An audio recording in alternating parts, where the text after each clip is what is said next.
Hello दोस्तों, मैं अश्विनी शर्मा आ गया हूँ सर्वे की सीरीज का अगला लेक्चर लेकर के। सर्वे में एक बहुत ही इंपॉर्टेंट टॉपिक है, बहुत ही खूबसूरत टॉपिक है जिसका नाम है कर्वेचर और refraction which is a part of levelling. यहाँ पर एक चीज़ समझने का प्रयास करिएगा, ये आपके डिप्लोमा के एग्जामिनेशन में बहुत बारंबार पूछा जाने वाला टॉपिक है और कई बार जूनियर इंजीनियर्स के एग्जाम में भी इससे क्वेश्चन लगातार आए हुए हैं। हर बार आने हैं इससे क्वेश्चन, एक ना एक क्वेश्चन आ ही जाता है। और एक चीज का ध्यान रखिएगा, इसमें बहुत सारे आसान तो है, लेकिन अगर इसके पीछे का कॉन्सेप्ट पूछा जाए तो बहुत सारे लोग इसमें कंफ्यूज रहते हैं। तो चलिए इसको मैं अभी क्लियर कर देता हूँ आपको। सिंपल सी एक बात मैं यहाँ पे उठा के आपको चलता हूँ। अभी तक आपने जितना भी काम किया, जितना भी रीडिंग नोट किया, न्यूमेरिकल मैं पीछे 2 लगवा चुका हूँ। राइज एंड फॉल मेथड से भी मैंने न्यूमेरिकल लगवाया है और हाइट ऑफ इंस्ट्रूमेंट मेथड से भी मैंने न्यूमेरिकल लगाया है। तो आपने एक चीज समझा कि लेवलिंग जो हम कर रहे थे उसका मेन उद्देश्य था एक पॉइंट से दूसरे पॉइंट के बीच में तलों का अंतर पता करना, यानी difference between the level of two different points. यही चीज तो हम कर रहे थे। सपोज करिए कि इस जगह का हमने पता किया कि आरएल यहाँ पे 100 था। एक पॉइंट है जिसका आरएल 100 था, यहाँ का आरएल पता करना है। अब हम क्या करते थे, हम तुरंत 100 में से या तो कुछ अप हुआ होगा, कुछ तो डाउन हुआ होगा, ठीक है। और हमें दिख रहा है कि डाउन हुआ है क्योंकि देखिए ये ऊंचाई पे है, ये थोड़ा नीचे है, तो कितना डाउन हुआ है पता करना है। तो बताइए, अगर इस पर रीडिंग 2 है, इस पर रीडिंग 3 है, तो इसका अर्थ आप ही बताइए कितना डाउन हुआ है। आप सीधा समझ रहे होंगे कि सर इस पर 2 आया और इस पर 3 आया, इसका अर्थ हुआ, आप कहेंगे सर लेवल में डिफरेंस राइज या फॉल, तो कहेंगे back side minus four side, यानी 2 माइनस 3 बराबर 1। अच्छा, यहाँ रीडिंग 3 आएगी क्यों, आपको समझ में आ रहा होगा कि 0 1 2 3 और यहाँ पे 0 1 2, यानी देखिए छोटा ही लंबाई दिख रहा है यहाँ ज्यादा। तो ये जो डेल्टा एच हमने बनाया है यहाँ पे, ये क्या है बताइए। ये तो दो दो तो चला गया इसके साथ में, जितना ये है उतना देखिए, इसको डॉटेड को मैंने सेम इसको ट्रांसफर किया है, तो यही एक्स्ट्रा तो ये नीचे गया है। अगर ये यहीं पर रहता, जमीन जो है इसी लेवल पे रहती, तो दोनों का बैक साइड, इसका भी 2 है इसका भी 2 आता, लेकिन नीचे जाने की वजह से स्टाफ का यही एक्स्ट्रा लेंथ जो है इसको इतना डाउन किया है। तो कितना डाउन, 100 से 1 मीटर डाउन किया है ना। आइए देखिए, 2 माइनस 3 माइनस 1 होगा, तो यानी 100 में से 1 घटाएंगे, इसका आरएल 99 आ जाएगा। कहेंगे सर बहुत बड़ी बात बता दी है, तो आप पहले भी बता चुके थे, इसमें क्या नया बता दिए आप। तो नया ये है दोस्तों कि जो आपने निकाला ना यहां से कि ये 2 है और ये 3 है, इसी में गलती है। हमेशा हम जब लेबल रख करके ऐसे देखते हैं, तो आप ही सोचिए, आप सोच रहे हैं कि हमारा लेबल इस जगह पे फिट है, इस जगह पे फिट है, और हम इसी तरह आगे बढ़ाए हैं, तो हमारा स्टाफ अगर इस जगह पर फिट हो जाए तो दोनों का लेबल बराबर होगा। अगर स्टाफ भी बिल्कुल सीधे यहाँ पे चले जाएं, तो जमीन पर अगर ये रखा है, सपोज करिए ये जमीन पे यहाँ रखा है, तो अगर हम इसके ठीक सीध में देखें तो आगे जमीन होगी, लेकिन ऐसा होता नहीं है। ये बताइए, आप यहाँ पर जमीन पर अगर आप खड़े हैं, एक्चुअली सपोज करिए हमारा ये इस टाइप से गोला है, ठीक है ना, हमारे धरती का गोला है। आप यहाँ पर जमीन पर खड़े हैं, तो क्या एकदम सीधे देखेंगे तो आगे सामने जमीन है? आप अगर सीधे देखेंगे तो सामने जमीन है। आप सीधे देखेंगे तो एक टाइम पर आप कुछ दूरी जाने के बाद, कुछ दूरी तक तो देखिए जमीन दिखेगी आपको, ठीक है ना, सेम रहेगा, लेकिन एक दूरी के बाद आगे जाके स्टाफ आपका कुछ रीडिंग बताने लगेगा। रीडिंग क्यों बताने लगा, देखिए अगर आप यहीं पर, आप तो कुछ ऊंचाई पर हैं, तो यहां तक तो सही है, जो आप रीडिंग पढ़ रहे हैं ना, वो एक्चुअली कुछ ऊपर, आपको ऐसे देखते अगर आप, आपकी लाइन ऑफ साइट ऐसे झुकी होती, तब आप रीडिंग सही सही पढ़ पाते। जब भी हम लेबल रख करके ऐसे सीधे देखते हैं, तो कुछ दूरी के बाद हमारी लाइन ऑफ साइट तो सीधे जाती है, लेकिन कर्व हमारा अर्थ का क्या हो जाता है, घूम जाता है। तो अगर हम 1 मीटर की ऊंचाई से ऐसे देखें, सपोज हम यहां से 1 मीटर ऊंचाई से देखना शुरू किए, तो हम सामने जो चीज बिल्कुल सामने देखेंगे वो यहां से 1 मीटर पर हो, ये जरूरी नहीं है, बल्कि वो ज्यादा ऊंचाई पर है। समझ गए होंगे कैसे। हम 1 मीटर से सीधा देख रहे हैं, हम सपोज यहाँ खड़े हैं, 1 मीटर की ऊंचाई से बिल्कुल सीधा देखेंगे, तो हमारे ठीक सामने कोई भी चीज हमको दिख रही है तो वो 1 मीटर पे होनी चाहिए, लेकिन धरती के घूम जाने के कारण बहुत दूरी पे कोई चीज हमको दिख रही है, तो वो 1 मीटर पे नहीं है, वो काफी ऊंचाई पर है। समझ में आ रही बात। तो इस वजह से जो भी रीडिंग हम पढ़ते हैं और हम सोचते हैं कि वो सही है, वो रीडिंग एक्चुअली सही नहीं होती है। उसमें किसका दोष होता है, कर्वेचर का। कर्वेचर क्या है? कर्वेचर को हिंदी में वक्रता कहते हैं और रिफ्रैक्शन क्या है? इसको अपवर्तन कहते हैं। बात समझ में आ रही है? तो हम अब इस चीज को समझ लें कि यहां पर इसकी अर्थ को समझिए। अगर डिस्टेंस d दूरी पर हैं हम लोग, तो यहां से लेवल से देखने पर हमें ये रीडिंग पढ़नी चाहिए। कौन सी रीडिंग पढ़नी चाहिए? देखिए नीचे गया ना, जो अर्थ के साथ साथ जाए वो रीडिंग पढ़नी चाहिए। हम तो अभी तक यही सोच रहे थे कि हम ऐसे सीधे देख रहे हैं तो हम अर्थ के साथ साथ ही जा रहे हैं, ठीक है। लेकिन एक्चुअली क्या है, अर्थ घूम रही है और हमारी लाइन ऑफ साइट देखिए हॉरिजॉन्टल ऊपर वाली निकल गई है। तो यहां पर कहानी ये समझने बात है कि अगर हमारी लाइन ऑफ साइट अर्थ के साथ साथ घूमी होती ना तो एरर नहीं आती। लाइन ऑफ साइट अगर अर्थ के साथ घूमी रहती तो एरर नहीं आती, घूमी नहीं, इस वजह से एरर आई। तो हमने सोचा कि एरर कितनी हुई, तो हमने सोचा कि एरर इतनी हुई। कितनी? देखिए यहां होना चाहिए था और हो गया ज्यादा। तो जब भी कोई चीज, सपोज यहाँ पे सही सही देखिए, हम यहाँ से कितनी दूरी पर हैं, सपोज करिए हम h ऊंचाई पे हैं, तो ये भी ऊंचाई कितनी होगी? h होगी ना, यही ऊंचाई सेम होगी कि नहीं? h हम अगर h ऊंचाई से देख रहे हैं तो ये ऊंचाई इसी के साथ घूमे तो ये भी h होनी चाहिए थी। लेकिन हम क्या पड़ गए, हम तो सीधा देख रहे हैं तो हमको ये दिखाई दे रहा है, तो यही तो एरर है। तो आपका जो मेजर्ड वैल्यू है, मेजर्ड वैल्यू का मतलब समझिएगा, मेजर्ड मतलब जो आप देख करके नोट कर रहे हैं, मेजर्ड वैल्यू हमने बताया था कि एरर जो होती है वो क्या होती है? एरर होती है measured value minus actual value. Actual value तो h है, लेकिन आप जो मेजर कर रहे हैं वो h से ज्यादा कर रहे हैं, यानी मेजर्ड वैल्यू यहाँ पर ज्यादा है, एक्चुअल वैल्यू यहाँ पे कम है। इसलिए एरर कैसी होती है? कर्वेचर के कारण पॉजिटिव एरर होती है। आप जान लीजिए मेजर्ड वैल्यू यहाँ पे क्या है, मेजर्ड वैल्यू ज्यादा है, एक्चुअल वैल्यू कम है, इसलिए वक्रता के कारण, कर्वेचर के कारण जो एरर होती है वो पॉजिटिव एरर होती है, जबकि करेक्शन नेगेटिव होगा। क्यों करेक्शन नेगेटिव होगा? क्योंकि देखिए जो भी आपने पढ़ा, सपोज आपने यहाँ 4 पढ़ा तो आपको कुछ नीचे आना पड़ेगा, माइनस करना पड़ेगा, तब आपकी वैल्यू सही आएगी। तो करेक्शन के लिए आपको माइनस करना पड़ा, यानी करेक्शन नेगेटिव होगा, ठीक है। अच्छा, अभी तक हम ये सोच रहे थे कि कर्वेचर ऐसे सीधे हम लोग पढ़ रहे हैं जबकि ऐसे पढ़ना चाहिए, लाइन ऑफ साइट झुक जानी चाहिए थी। देखिए लाइन ऑफ साइट झुकती है, कहेंगे सर अभी हम लोग सीधा देख रहे थे, चलिए धरती घुमा हम बर्दाश्त किए हम लोग, आप कह रहे हैं लाइन ऑफ साइट ऐसे झुक के जा रही है। बिल्कुल झुक के जाती है। कैसे झुक के जाती है? देखिए जो ये अर्थ है हम लोग का ना, उसके ठीक ऊपर कुछ दूरी तक इन्वायरमेंट जो है वो डेंस है, यानी घना है। समझ में आ रही बात?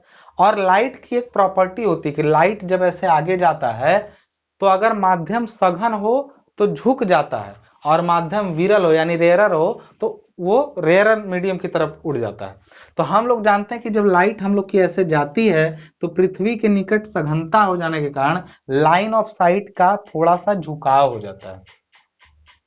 अब लाइन ऑफ साइट थोड़ा सा झुक जाती है, तो यानी जो एरर इतना ज्यादा होने वाला था सीधा देखने के कारण, झुक जाने के कारण थोड़ा सा एरर कम हो गया, मतलब एरर में कुछ कमी आई। क्यों?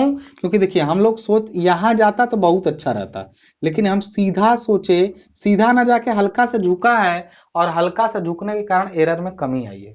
समझ में आ रही बात? तो हमेशा ध्यान रखिएगा, ये झुकता है थोड़ा सा, इस प्रभाव को कहते हैं रिफ्रैक्शन। समझ में आ रही बात? तो पृथ्वी के घुमाव के कारण जो रीडिंग में गलती होती है वो पॉजिटिव एरर होती है, और जबकि पृथ्वी के निकट सघनता के कारण लाइन ऑफ साइट थोड़ा सा झुक जाती है, जिससे कर्वेचर का कुछ इफेक्ट कम हो जाता है। इसका रिफ्रैक्शन का प्रभाव उल्टा है कर्वेचर का। कर्वेचर जो है रीडिंग को बढ़ा रहा है तो रिफ्रैक्शन थोड़ा बहुत घटा रहा है। इसका मतलब रिफ्रैक्शन के कारण जो एरर होती है, केवल रिफ्रैक्शन के कारण इंडिविजुअली जो एरर होती है वो एरर नेगेटिव होती है और उसका करेक्शन पॉजिटिव होता है। लेकिन कंबाइंड इफेक्ट दोनों का देखें तो भाई पॉजिटिव एरर इतना था, कुछ एरर इसने नेगेटिव वाला अपना कम किया, तो जो बचा वो पॉजिटिव एरर बचा और कुछ कम मात्रा में बचा। यानी कर्वेचर का कुछ इफेक्ट होता है, उसके कुछ इफेक्ट को न्यूट्रलाइज कर दिया जाता है, किसके कारण? रिफ्रैक्शन के कारण। और रिफ्रैक्शन कितना पार्ट उसका न्यूट्रलाइज करता है? That is 1/7 portion of curvature.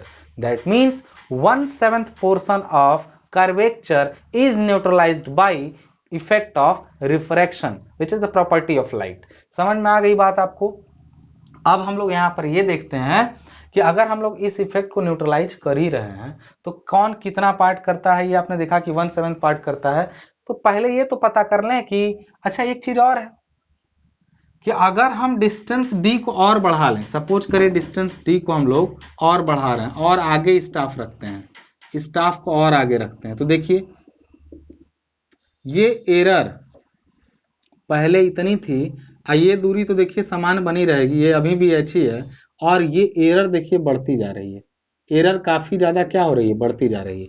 यानी हमें ये पता चलता है कि जैसे जैसे स्टाफ के नजदीक थे तो कुछ दूर तक तो यहीं पर रहे, अगर इतना यहीं स्टाफ रखें, देखिए यहीं से स्टाफ अगर इतना ही दूरी पर हो तो देखिए कर्वेचर रिफ्लेक्शन का असर नहीं पड़ रहा है। दूरी बढ़ी तो असर यहां पहुंचा, और ज्यादा दूरी बढ़ी तो असर काफी ज्यादा होने लगा। इसका अर्थ क्या हुआ, पृथ्वी पर जैसे जैसे हम स्टाफ और लेवल के बीच की दूरी बढ़ाते हैं वैसे वैसे इफेक्ट ऑफ कर्वेचर और रिफ्लेक्शन बढ़ने लगता है।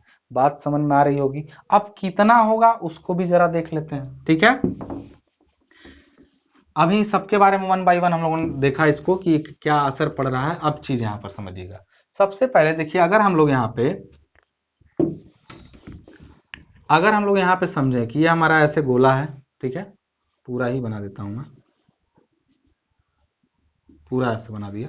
अब यहाँ पर आप खड़े हैं, यहाँ पे सपोज करिए आपका स्टाफ यहाँ पे ऐसे रखा गया है, ठीक है, आप सॉरी लेवल, यहाँ पे आप देख रहे हैं जो लाइन ऑफ साइट आपकी बिल्कुल इस टाइप से है, ठीक है। अब एक चीज बताइए, आप इसको ऐसे समझिए, पूरा यहाँ पे आपने स्टाफ यहाँ पे अगर रखा होगा एकदम, आप जानते हैं कोई भी चीज ऊर्ध्वाधर होती है तो वो केंद्र की तरफ होती है, ठीक है ना, उसका जो डायरेक्शन होता है, अगर लोअर पॉइंट आप ही खड़े हैं तो आपका लाइन ऑफ एक्शन सीधे पृथ्वी के सेंटर तक जाएगा, तो स्टाफ ऐसे आपका खड़ा होगा। अब एक चीज समझिएगा, हम अगर इसको पार्ट में, चलिए अर्थ का सेंटर O है, ये यहाँ पर ये वाला जो जहां लेवल आपने रखा है वो P है, और ये क्या है आपका, सपोज करिए Q है, और इसको सपोज करिए कि मैं ABCD कर देता हूं क्योंकि R की मुझे जरूरत है, तो यहाँ पे मैं A कर देता हूं, इसको B कर देता हूं, इस पॉइंट को C कर देता हूं, ये O है, और ये पृथ्वी का रेडियस जो है वो R है, ठीक है। समझ गए होंगे आप लोग कि ये R रेडियस है आपका। क्लियर है बात पूरी चीज यहाँ पे। इसको अगर हम समझें कि इस ट्रायंगल में यहाँ 90 डिग्री बन रहा होगा। अच्छा अगर हम यहाँ पे ये समझने का प्रयास करें कि कितना यहाँ पर एरर होगा इस वजह से, तो अगर हम बिल्कुल यहाँ पे इसकी हाइट को नेग्लेक्ट मान लेते हैं, इस तरह से इसकी हाइट को नेग्लेक्ट मान लेते हैं, तो एरर के रूप में कौन उभर के सामने आ रहा है, यही BC ही ना। मैं इसको हटा के इसको अगर यहाँ पे ऐसे ना करके यहीं से मिला दूं, खत्म हो गई बात। तो देखिए कहने का अर्थ अब आप एकदम समझ जाएंगे क्या, कि यहां से अगर हम देखें तो हमको देखना चाहिए था यहीं पे, अगर हम जमीन पे देख रहे हैं तो जमीन पे ही देखना चाहिए था, लेकिन जमीन पे ना देख के यहां हमको दिखाई दे रहा है सीधे, यानी ये इस टाइम जो BC है वो पूरा एरर ही है। अगर हम सीधे देखते तो हमको B नहीं दिखाई देता, C दिखाई देता, लेकिन घुमाव के कारण B दिखाई दे रहा है, तो एरर बताइए कौन बता रहा है, BC ना। आप ही सोचिए, यहीं से इस लाइन को ऐसे घुमाइए तो यही तो एरर है, तो इसी तरह हम इस पॉइंट को ऐसे घुमा तो यही एरर है। एरर यहाँ कौन है, BC। अब एक चीज तो हमको BC की वैल्यू निकालनी है, कैसे निकलेगा जरा यहाँ पे समझ लीजिए। यहाँ पे हम लोग एक चीज देखते हैं, ये ट्रायंगल बना रहा है AOB, तो हम लोग ये जानते हैं यहाँ पे कि BO का स्क्वायर जो होगा, BO स्क्वायर बराबर BO का स्क्वायर जो होगा वो AO का स्क्वायर और प्लस, बताइए BO का स्क्वायर AO का स्क्वायर प्लस AB का स्क्वायर, यही तो हो जाएगा यहाँ पे। अब BO बराबर क्या है, BO BC प्लस OC, यानी BC प्लस OC का हमने यहाँ स्क्वायर कर दीजिए बराबर। अब यहाँ पर देखिएगा मैंने लेवल बना के क्यों हटाया, कि मैंने समझाने के लिए कि हमको आराम से निकल जाए। अब BC प्लस OC का स्क्वायर, अब AO क्या हो जाएगा यहाँ पे, AO R है क्या, पृथ्वी का रेडियस R है, तो यहाँ पे R का स्क्वायर प्लस AB आपने क्या माना है, डिस्टेंस माना है, किसके, स्टाफ के और लेवल के बीच में, तो चलिए इसको हमने D मान लिया यहाँ से, ठीक है, D स्क्वायर। अब यहाँ पर एक चीज देखिए, BC क्या है आपको, BC ही एरर है, तो BC, अब इसको थोड़ा ब्रेक कर रहा हूं मैं, BC square plus OC square plus 2BC into OC is equal to R square plus D square, ठीक है। अब BC की वैल्यू हम छोड़ देते हैं। एक चीज समझिए, पृथ्वी का रेडियस R है जो कि OC है। चलिए हम यहां पर इसको R स्क्वायर कर दिया प्लस 2BC इंटू OC कर दिया। R स्क्वायर यहाँ पे है और प्लस D स्क्वायर है। अब यहाँ पे एक चीज समझिएगा, BC स्क्वायर अब प्लस यहाँ, ठीक है। देखिए BC स्क्वायर, OC को भी हम OC को भी R कर दिए हैं, ये 2BC OC है ही, R करेंगे अभी हम लोग, इसको भी देखेंगे, R OC को यहीं भी R कर दीजिए, अच्छा रहेगा, R हो जाएगा और यहाँ पे R स्क्वायर। अब बताइए, अगर हम यहाँ पे 20 R का स्क्वायर कर रहे हैं कहीं पर, ठीक है, और जोड़ घटाव में BC जो है वो R की तुलना में बहुत छोटा है, ठीक है ना, तो कभी भी कोई वैल्यू बहुत छोटी रहे और वो प्लस माइनस में रहे तो उसको छोड़ा जा सकता है। समझ में आ रही बात? मल्टीप्लाई में रहेगा तो मत छोड़ दीजिएगा कि BC इंटू समथिंग है तो BC बहुत छोटा, BC को उड़ा दिए, उसका अर्थ पड़ता है BC प्लस में है ना, तो इसलिए इसको उड़ा, इस वाले BC को नहीं उड़ा सकते हैं आप, ये चीज का ध्यान रखिए। क्यों? क्योंकि BC यहाँ गुणा में है। अब आप ही सोचिए 1 प्लस 0.0001, तो इस 1 को छोड़ दीजिए, लेकिन 1 इंटू 0.0001 है तो क्या इसको छोड़ देंगे आप? अरे इसी को तो, इसी से तो काम है, ये बहुत कम करेगा इसको, तो वो छोड़ा जा सकता है लेकिन ये छोड़ा नहीं जा सकता, ये ध्यान रखिएगा। तो यहाँ पे हम लोगों ने जो BC, कभी भी आप, ये बहुत बच्चों की समस्या है कि कोई भी टीचर आते हैं इसको छोड़ा जा सकता है, तो जब भी कोई छोड़े तो देखिएगा वो प्लस माइनस को छोड़ता है। ये छोटी समस्या है जिस पर बात नहीं करता है कोई, मैं आपको समझा दिया, समझ गए होंगे तो अच्छी बात है। BC को नेग्लेक्ट कर देते हैं यहाँ से, तो क्या बचेगा हम लोग का? R स्क्वायर से R स्क्वायर कैंसिल, यानी अगर यहाँ से समझें तो यहाँ पे देखिए BC बराबर क्या बच रहा है? BC बराबर ये R से R कैंसिल हो गया, उधर केवल D बचा है, यहाँ से BC खत्म हो गया तो D स्क्वायर बाई 2R बचा। तो BC जो एरर होती है वो असल में D स्क्वायर यानी डिस्टेंस और 2R, R रेडियस है।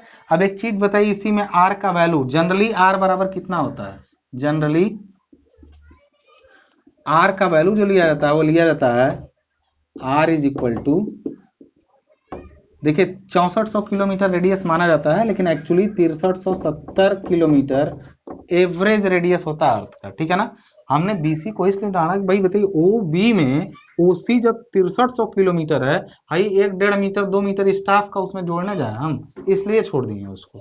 तो BC इज इक्वल टू जो एरर हुआ, यानी एरर जो हुई वो जो हुई कितनी? D स्क्वायर, D का मतलब डिस्टेंस का square, divided by 2 into R की वैल्यू हमने रख दी 6370 किलोमीटर, ठीक है। यहां पर जो एरर आएगी, अगर आप D को भी किलोमीटर में रखें और इनको सबको सॉल्व करके आए तो आंसर जो आपका आ जाता है, हमें लग रहा है कि आपको बात समझ में आ गई है, तो मैं यहां पर लिख दे रहा हूं, जो एरर ई आएगी यहां से वो कितनी आ जाएगी? तो D स्क्वायर बाई, ये पूरा जब सॉल्व करेंगे तो आएगा 0.0785, अब यहां पर इंटू 10 पावर -3 और आ जाएगा आपका D स्क्वायर, इसको सॉल्व करेंगे तो ये आएगा, ठीक है ना। अच्छा ये किस में आएगा? किलोमीटर में। क्यों किलोमीटर में? क्योंकि ये आप किस में रखे हैं? किलोमीटर में, तो एरर भी किलोमीटर में। अब एरर ये किस में है? ये किलोमीटर में है, ठीक है। तो हम अब स्टाफ पर जो एरर आई है BC, अब बताइए स्टाफ पर रीडिंग 2 मीटर है तो ये वाली रीडिंग किलोमीटर में बताएंगे, मीटर में बताइएगा। तो एरर जब मीटर में हो जाएगी तो हो जाएगी, ये 10 पावर 3 से मल्टीप्लाई करेंगे, ये कैंसिल हो जाएगा, 0.0785 D स्क्वायर, ये फाइनल आंसर होगा आपका कर्वेचर का। आई होप कर्वेचर का कॉन्सेप्ट आपको यहीं से क्लियर हो जा रहा है। तो अगर आपको डेराइवेशन समझ में आया तो अच्छी बात है, नहीं आया तो जबरदस्ती फिर से समझिए, क्योंकि एग्जाम में आता है, डिप्लोमा के एग्जाम में, ठीक है। अब एक चीज समझिएगा आगे, अगर इफेक्ट ऑफ कर्वेचर ये है तो इफेक्ट ऑफ रिफ्रैक्शन कितना होगा? रिफ्रैक्शन का इफेक्ट कितना होगा? तो रिफ्रैक्शन का इफेक्ट जो भी होगा वो 1/7 ऑफ कर्वेचर होगा, यानी 0.0785 D स्क्वायर होगा, यानी 1/7 जब इसमें करेंगे तो आएगा 0.0112 D स्क्वायर। ये किसका इफेक्ट है? इफेक्ट ऑफ रिफ्रैक्शन है, यानी ये रिफ्रैक्शन का इफेक्ट होगा। एरर इसकी निगेटिव होगी, जबकि कर्वेचर वाली जो एरर होगी वो कैसी होगी? पॉजिटिव होगी। इस चीज का ध्यान रखिएगा। क्यों?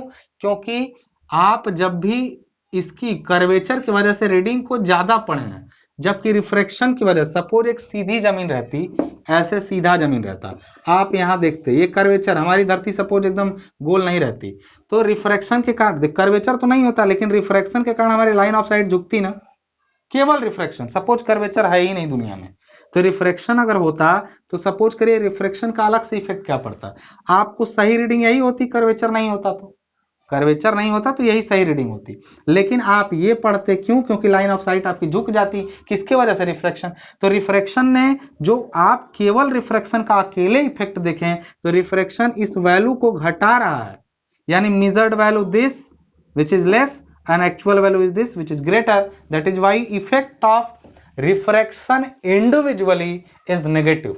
तो हमेशा ये ध्यान रखिएगा, क्या हमने समझा, इफेक्ट ऑफ कर्वेचर एरर में पॉजिटिव, करेक्शन में इसका क्या हो जाएगा, नेगेटिव, ठीक है, लेकिन effect of refraction error negative और करेक्शन क्या हो जाएगा, पॉजिटिव।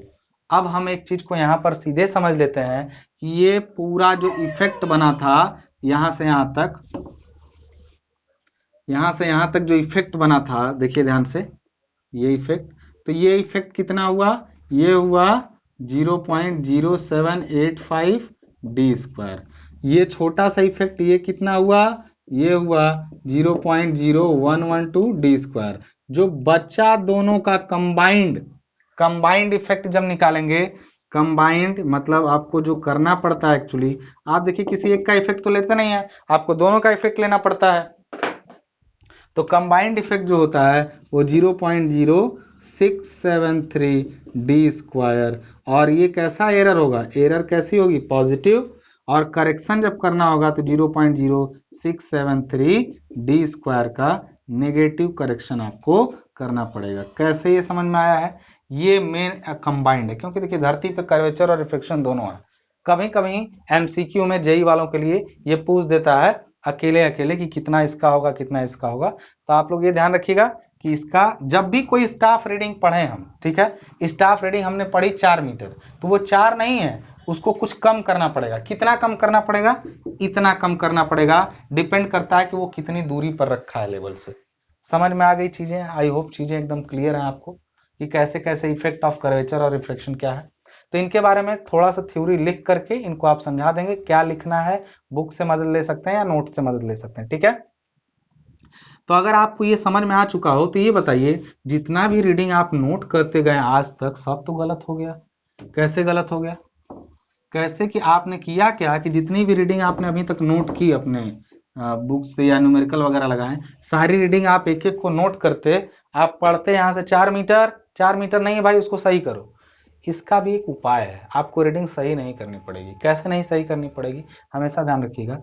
अच्छा एक बात बताइए, सपोज करिए आपने यहां पर लेवल सेट किया, ठीक है, और यहां पर आपने बैक साइड लिया, यहां पर आपने फोर साइड लिया, ठीक है, इस जगह पे ऐसे सपोज करिए, यहां पर आपने बैक साइड लिया और यहां पर आपने फोर साइड लिया।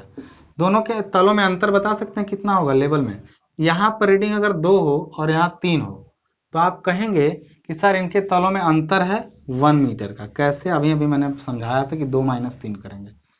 चलिए ऐसा हुआ कि आपने इसको यहां पर ये टॉपिक है, इसको ध्यान समझिएगा, ये छोटी बात नहीं है, यही है जो मेन मुद्दा है बचने का। यहां पर 2, चलिए सर आपने 2 जो बताया ना वो गड़बड़ है, क्यों, क्योंकि 2 इसलिए गड़बड़ है कि हम 2 ज्यादा पढ़ रहे हैं, इसको अभी इसको करेक्शन करेंगे तो 2 में से माइनस करेंगे 0.0673 और डी स्क्वायर जब हम लोग इसमें से माइनस करेंगे तब ना ये रीडिंग सही होगी। रीडिंग आर जो होगी वो ये ना रीडिंग होगी, समझ गए बात को। तो हम कहेंगे चलो यार 2 में से 3 किए, अंतर 1 आ गया, ठीक है, तो आप कहेंगे फिर 3 को भी सही करो।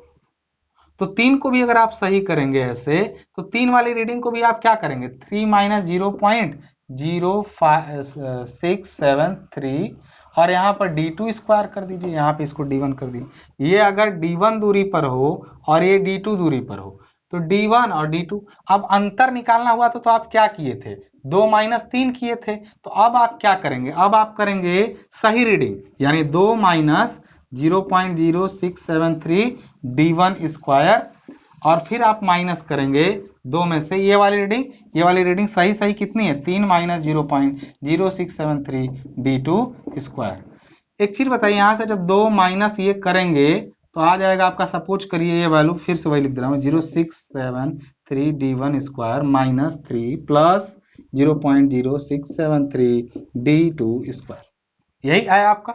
एक चीज बताइए, अगर हम लोग बैक साइड और फोर साइड की दूरियों को यहां से d1 d2 को dd बराबर रखे होते तो यहां पर भी ये d और यहां पर भी ये d हो जाता, तो क्या ये दोनों साफ साफ कैंसिल हो जाते कि नहीं? देखिए, तो बचता क्या लास्ट में, 2 माइनस 3।